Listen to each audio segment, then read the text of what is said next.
হ্যাঁ এর উপর আসবে, একটু কষ্ট দিয়ে আসেন, এর উপর দিয়ে আসেন, বামে আসেন। এই ঢুকো না, হ্যাঁ মার দেওয়া হবে হুজুর, একটার দেওয়া হবে কিন্তু, বুঝছেন?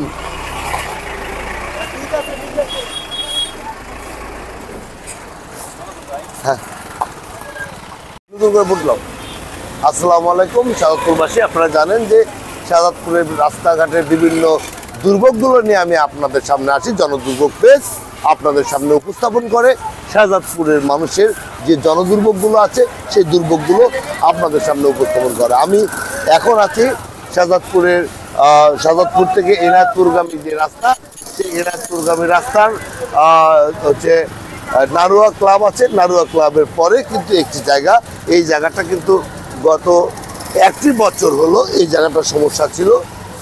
গত এক বছরে এখানে কয়েক হাজার মানুষ দুর্ঘটনায় পতিত হয়েছে। গত এক বছরে এইখানে বড় বড় ধরনের দুর্ঘটনায় কিন্তু অনেক মানুষ পঙ্গুত্ব বরণ করেছে, শত শত গাড়ি ঘোড়া কিন্তু নষ্ট হয়েছে, শত শত চেঞ্জিগুলো কিন্তু এখানে দুর্ঘটনায় পতিত হয়েছে। এইখানে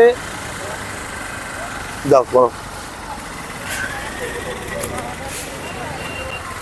ওখানে ডাকেন।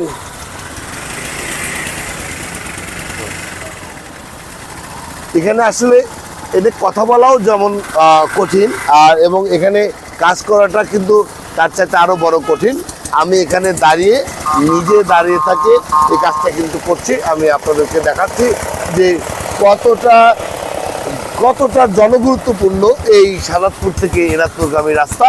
এই রাস্তাটা 18 ফিট প্রশস্তকরণ করার যে কতটা জরুরি সেই চিত্র আপনারা দেখুন, যে একটা মিনিট কিন্তু দাঁড়ানো যায় না যে রাস্তায়, এক মিনিটের মধ্যে কিন্তু শত শত যানবাহন কিন্তু এখানে কিন্তু চলাচল করে।